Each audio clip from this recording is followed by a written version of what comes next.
시작하겠습니다. 사랑하신 하나님 아버지, 오늘도 저희가 이렇게 조정 모임으로 우리 주님을 더 알러 나왔습니다. 우리 주님께서 우리 주님에 대해서 알려주신 바, 그 이름에 대하여서 오늘 우리가 깊이 묵상하면서 또 한번 우리 주님과 더 친밀해지는 그런 시간 가질 수 있도록 도와주셨어. 이 모든 말씀 예수님의 이름으로 기도드렸습니다. 아멘. 자, 오늘은 실론, 하나님에 대한 거 네 번째 시간 하나님의 이름이에요. 그래서 하나님의 이름에 대해서 배우면서 하나님이 그분의 이름을 통해서 우리에게 하나님 자신을 어떻게 계시해 주셨는지 그런 관점에서 보시면 될 것 같습니다. 책에도 나오는 내용인데 그렇게 한번 소개해 주시면 될 것 같고요. 이해해 주시면 될 것 같고요. 먼저 발제 파일 보시면은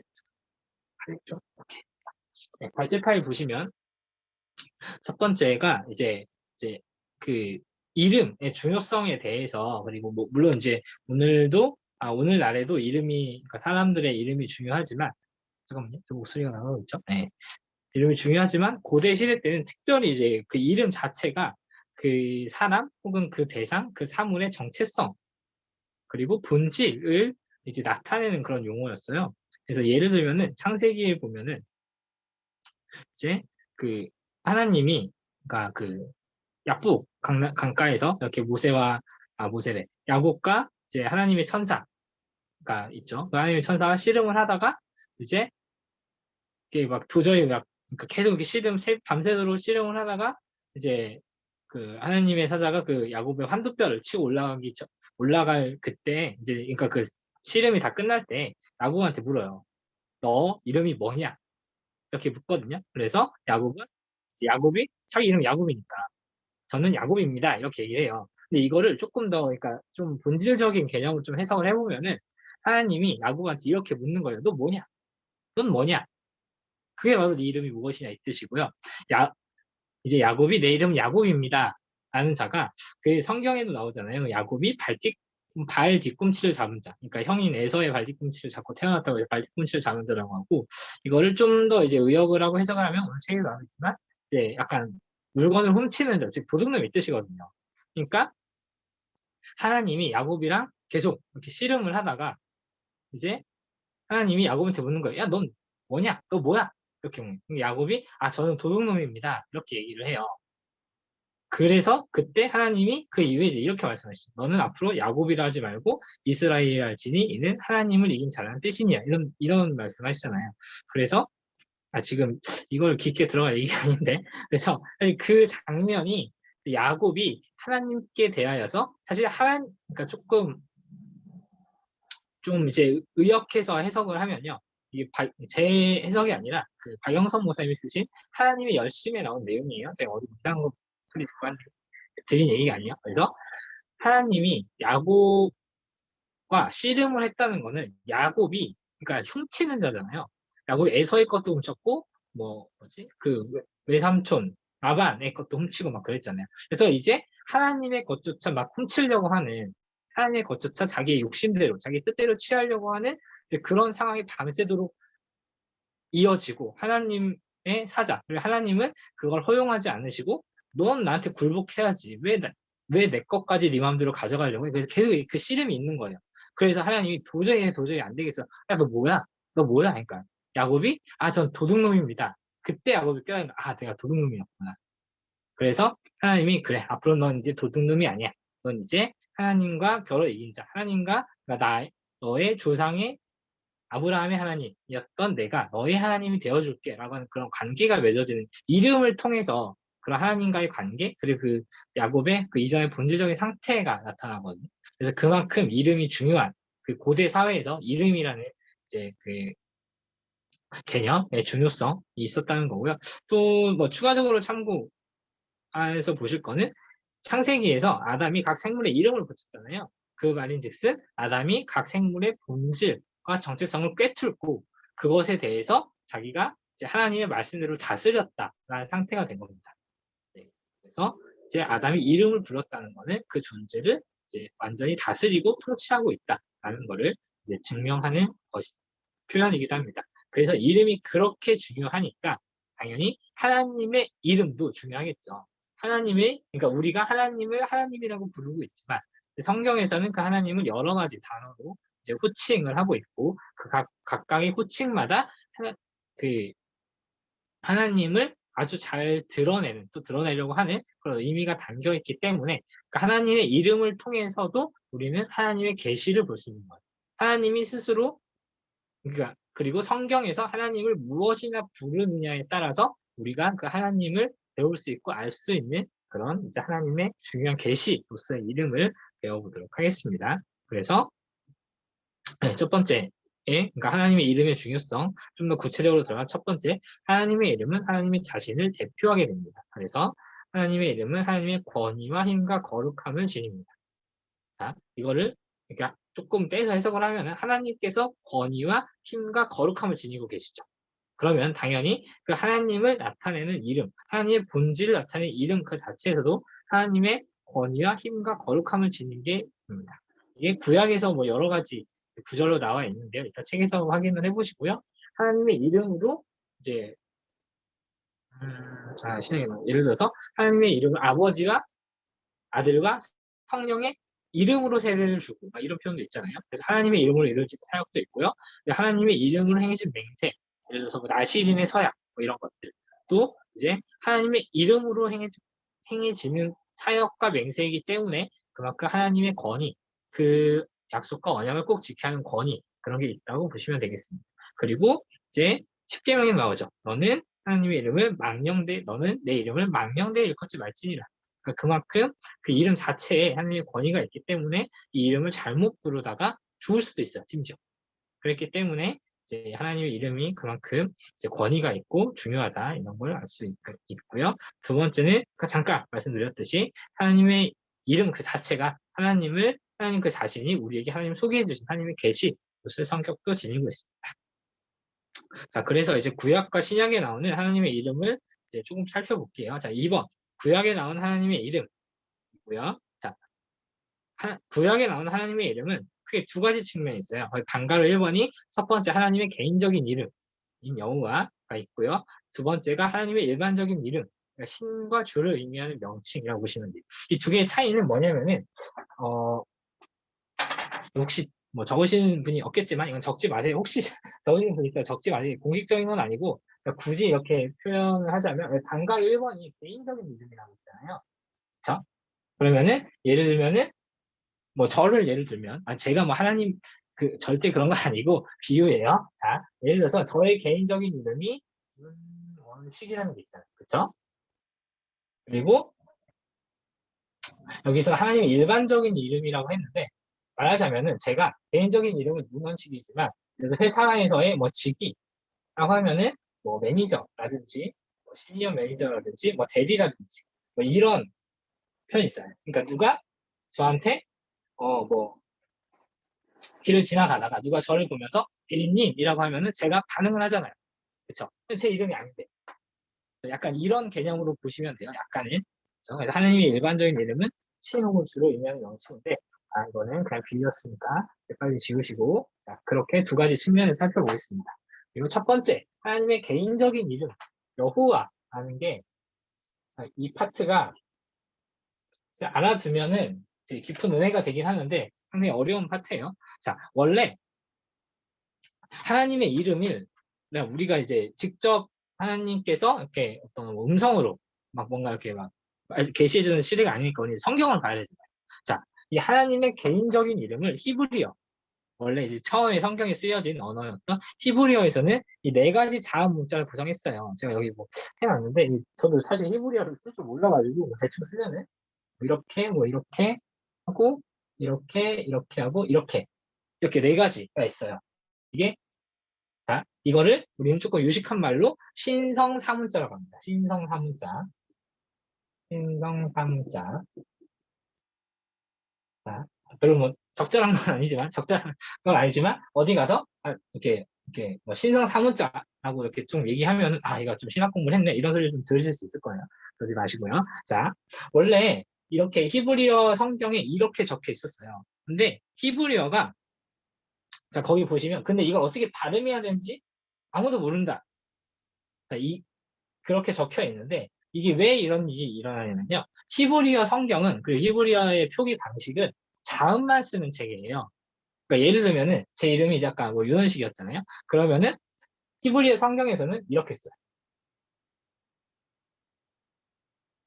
그러면은 근데 이제 히브리어의 체계에서는 이렇게만 써도 이거를 누구나 다 윤원식이라고 읽어요. 어떤 뭐 문맥이나 여러 가지 거죠. 그래서 우리도 지금 뭐 인터넷 세팅하면은 뭐 이런 거 쓰잖아요. 감사 뭐 이런 거. 그럼 누구나 감사라고 해요. 댓글로 누가 기억 시어 들으면 이게 뭐 고소일 수도 있잖아요. 그쵸? 근데 누구나 이걸 감사라고 읽잖아요. 그쵸? 그리고 예를 들면 뭐 이런 거 하면은 누구나 이거 인정이라고 읽잖아요. 그쵸? 그러니까 뭐 이렇듯이 히브리어에서도 이런 표기 방식이 있었어요. 그래서 그런데 안타깝게도 이렇게 이게 자음만 적어놓은 건데 이게 자음 네 개를 적어놓은 건데 근데 이제 역사가 흐르고 시간이 흐르면서 안타깝게도 여기에 어떤 모음을 붙여야 되는지 아무도 모르게 된 거예요. 그래서 지금도 히브리어에 이 자음 네 개만 남아있고 이거에 어떤 모음을 붙여야 되는지는 아무도 모르는 상태입니다. 그래서 이게 왜 이런 일이 일어났냐면은 이거를 이제 이게 이제 여호와라는 그러니까 우리가 여호와로 알고 있는 하나님의 이름을 자, 이거 자체가 여호와가 아니에요. 우리가 여호와로 알고 있는 하나님의 이름을 나타내는 단어였는데 당시에는 그러니까 구약 시대였죠. 이 하나님의 이름을 망령되이 부르는 것만으로도 바로 이제 큰 형벌, 거의 죽음에 이르는 형벌을 받았거든요. 그러니까 하나님의 거룩한 이름을 감히 죄인이 인간이 범접할 수 없었던 상태인 거죠. 사실 오늘 우리랑은 많이 다른 상태이죠. 그렇죠? 그래서 하나님의 이름을 아무도 이렇게 신성 사문자를 제대로 발음할 수 있는 사람이 없었고 발음할 수도 없었고 그렇죠? 그래서 이거를 다른 방식으로 이렇게 했어요. 예를 들면 제가 아까 자꾸 제 이름이 굉장히 좀 민망하긴 한데 자 원래 여기에 그러니까 제 이름을 부르려면 여기에 뭐 요런 모음을 붙이고 받침을 생략할게요. 뭐 이런 모음을 붙이고 이런 모음을 붙여야 되잖아요. 이러면 이제 제 이름이 어떻게 발음되는지 완성이 되잖아요. 그렇죠? 근데 여기다가 이 이름을 그대로 부를 수가 없어서 제 이름이 거룩하다는 게 아니라 이제 사람이 이 이름을 거룩하게 부를 수가 없어서 다른 이름을 붙인 거예요. 예를 들어서 뭐 재영이의 모음을 붙이는 거예요. 여기다가 이렇게 뭐 이런 식으로 되게 이상한 말이 되죠. 자, 이런 식으로 하나님의 이름을 돌려서 불렀어요. 자, 이렇게만 부르다 보니까 이제 아무도 원래 모음이 뭐였지를 모르게 된 상태가 된 거예요. 그래서 예를 들면은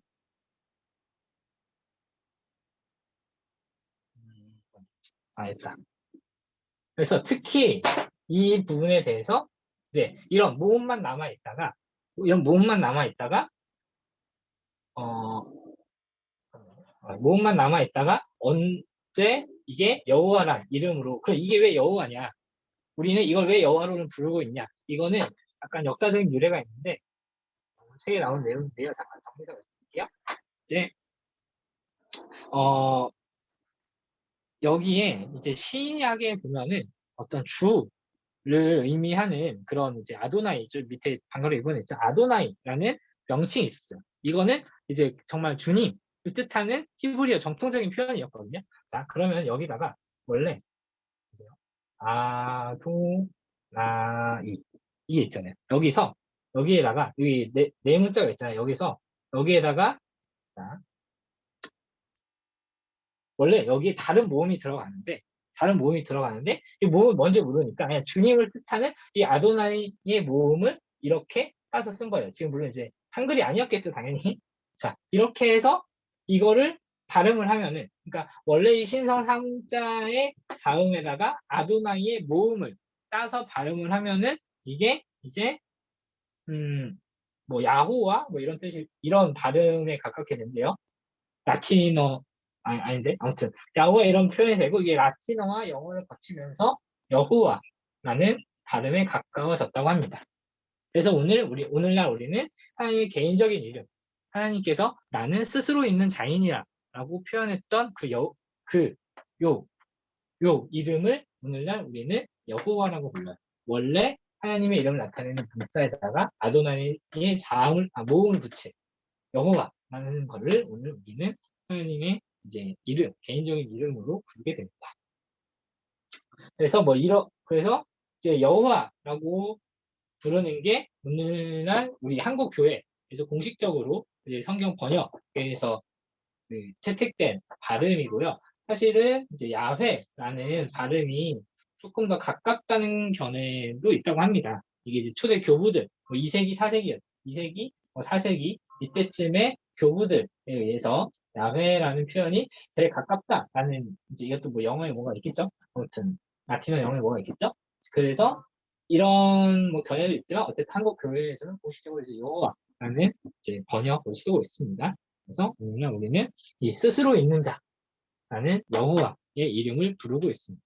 스스로 있는 자 자체도 그러면은 이 스스로 여호와라는 스스로 있는 자가 뭐 하나님의 어떤 점을 계시해 주느냐는 스스로 있는 자라고 하는 거는 말하자면 이제 자존자, 스스로 말하자면 있는 거잖아요. 어떤 것에 의존하지 않아도 되는 것. 그렇기에 다른 것으로부터 비롯된 게 아니라 스스로 이 세상을 창조하실 수 있는 창조주, 그리고 불변하신 분, 영원하신 분, 이제 이런 속성들을 지니는 하나님으로 우리는 여호와라는 이름을 부르면서 이해를 하게 됩니다.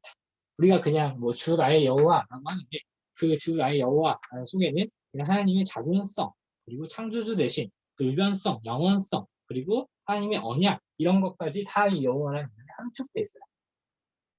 이런 이제 하나님의 속성이라고 하죠. 이거를 이제 비공유적 속성이라고 하는데 이게 어디 나오죠?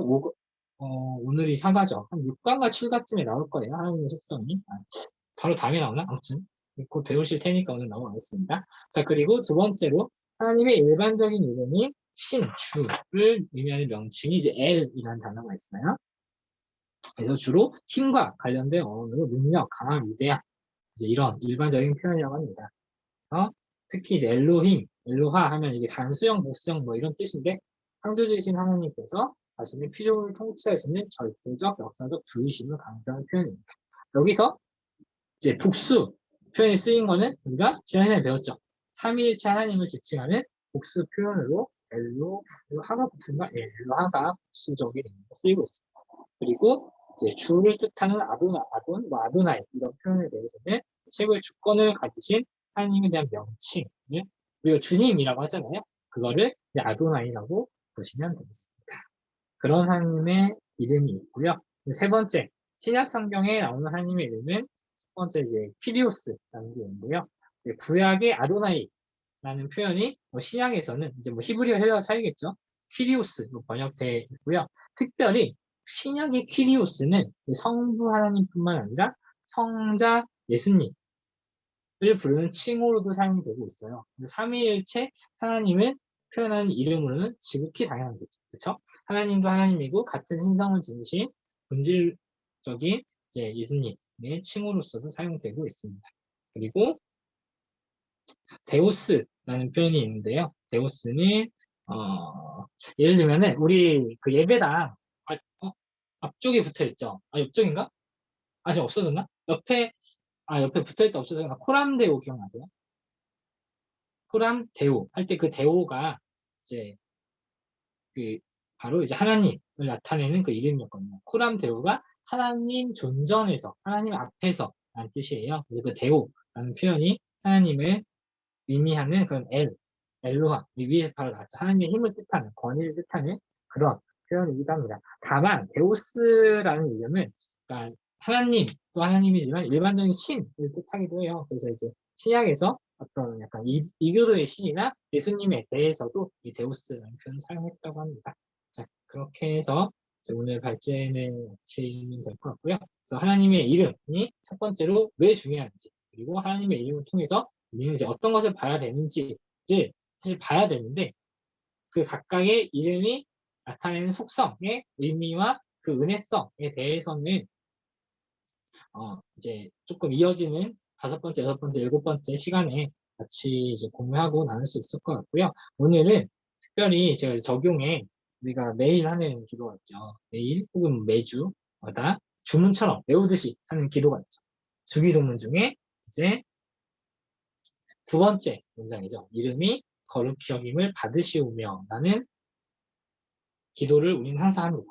여기서 특별히 하나님의 이름이 거룩히 여김을 받는다는 것은 무엇인지 하면은 이제 하나님의 이름을 거룩하게 하기 위해서 내가 해야 할 것은 무엇인지, 그리고 내가 더 알아야 할 것은 무엇인지, 그리고 알게 된 것은 무엇인지, 그런 것에 대해서 적용을 해보시면 좋을 것 같고요. 오늘은 오랜만에 적어보겠습니다. 적어보시고 좀 그러니까 뭐 무엇을 기도합니까? 사실 이게 이제 우리는 무엇을 기도합니까? 이게 웨스트민스터 그 요리문답에 나오는 질문을 그대로 가져왔어요. 이 질문에 그대로 답하기 어려우시면 뭐 이렇게 인터넷 찾으셔서 컨닝을 하셔도 되고, 혹은 이제 하나님의 이름에 대해서 내가 무엇을 알았고 어떤 은혜가 있는지 그것에 대해서도 좀 적어보셨으면 좋겠습니다. 약간 뭐 답정너 같이 힌트를 드리면, 아까 제가 말씀드렸듯이 원래는 우리는 하나님의 이름을 부르지도 못하는 게 인간이었어요. 하지만 물론 우리는 뭐 직접 하나님의 이름을 뭐 정확히 어떤 발음인지는 알지 못하지만 우리는 마음껏 하나님의 이름을 부르고 있고, 그쵸? 때로는 하나님한테 말도 안 되는 기도를 하면서 하나님 이름을 부르고 있고, 오늘날 우리는 그런 은혜가 있습니다.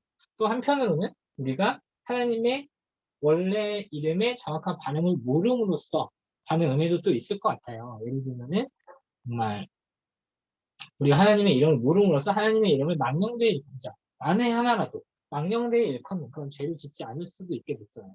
어떻게 보면 이것도 하나님의 뭐 계획하신 일 수도 있고, 그리고 하나님의 이름을 모르더라도 오늘날 우리는 하나님의 여러 가지 뭐 속성이라든지 하나님의 여러 가지에 대해서 성경이라는 놀라운 계시의 수단으로서 우리는 하나님을 또 알고 있습니다. 그런 것들도 같이 묵상하시면서 오늘 적용해 보셨으면 좋겠습니다. 네, 오늘 발제는 짧았는데 치료도 짧지 않아가지고 그래서 적는 시간까지 보니까 한 47분? 48분? 48분까지 오늘 책 부분 읽으시고 이제 그 밑에 적용하는 거 두세 문장까지 적어 보시고 이따가 나눠보고 모이도록 하겠습니다. 네, 각자 책 읽어보시면 되겠습니다.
여러분 다 읽으셨나요?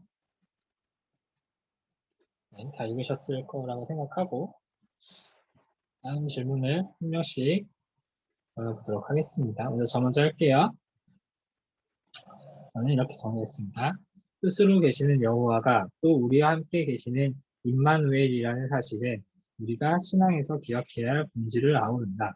나와 함께 계신 하나님이 세상의 시작이셨으며 통치자이시기에 나는 그분을 의지할 수 있다. 라고 했습니다. 다음에는 재영이 해주세요.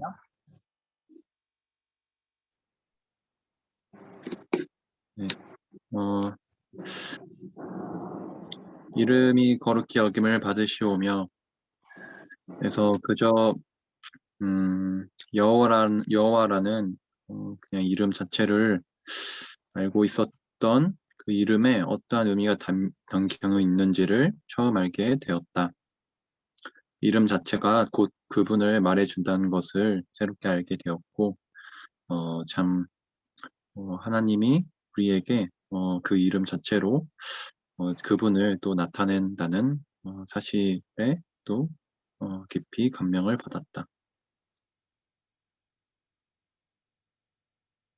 네, 감사합니다. 다음에는 오랜만에 신영이 한번 해주세요. 신영이 자리 없니?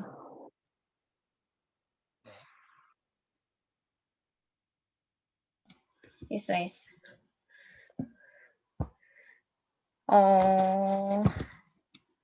적용에 대해서 네네. 말을 해보자면,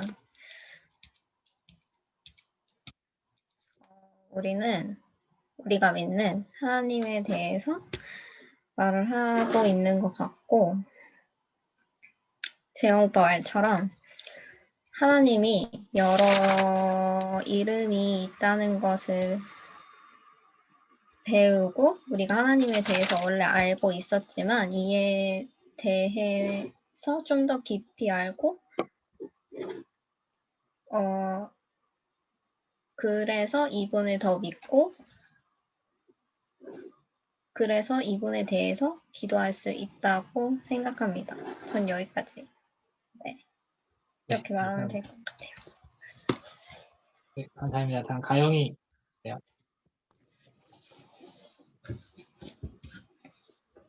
하나님의 이름이 하나님 자신과 하나님과 우리의 관계까지 의미하는 깊은 뜻을 가지고 있다는 것을 다시금 깨달을 수 있게 되었다. 또한 우리를 통해 하나님이 영광 받으시기를 원하신다는 것을 항상 생각하며 하나님의 거룩하심을 몸소 드러내면서 살아야 되겠다고 다시 다짐할 수 있었다. 네, 감사합니다. 견목이 해주세요. 하나님의 이름을 망령되이 부르지 않기 위해서 하나님을 부르지 않다가 발음을 잊었다는 그 사실이 어쩌면 내가 삶 속에서 하나님을 잊고 사는 것과 같지 않을까 하는 생각이 들었다. 그들은 하나님을 망령되이 부르지 않기 위해 오히려 하나님을 찾지 않았던 것은 아니었을까? 나는 예수님을 의지해 하나님의 이름을 더 찾고 구하는 삶을 살아야겠다. 네, 좋은 나눔 감사드립니다. 그러면은 오늘 적용 마무리하고 혹시 질문이 있으시거나 나누고 싶은 얘기가 있으시거나 하신 분은 자유롭게 말씀해 주시면 감사하겠습니다.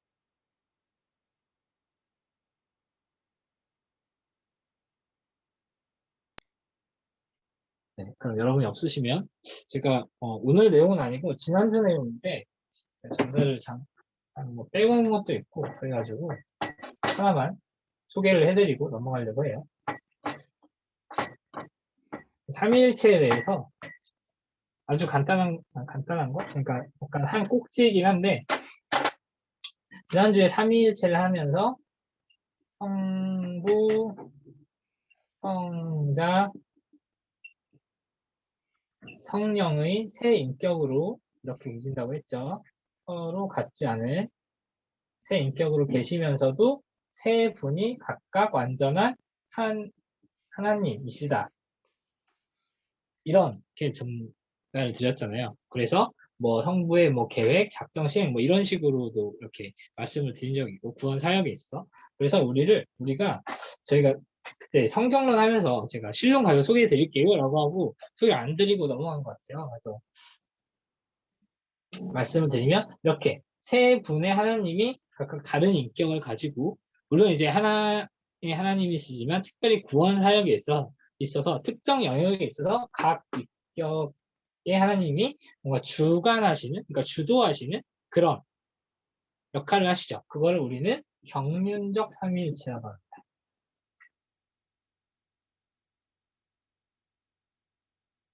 그래서 삼위일체 중에 세 분의 인격이 있다는 것을 강조하는 표현이에요. 그리고 그 세 분이 각자 완전한 하나님이시면서 하나의 신성을 가지고 있다. 그래서 다른 신이 아니라 한 분의 신이신데 다른 인격을 가지고 있다. 라는 이런 하나의 신성을 강조하는 표현을 우리는 존재론적 삼위일체라고 합니다.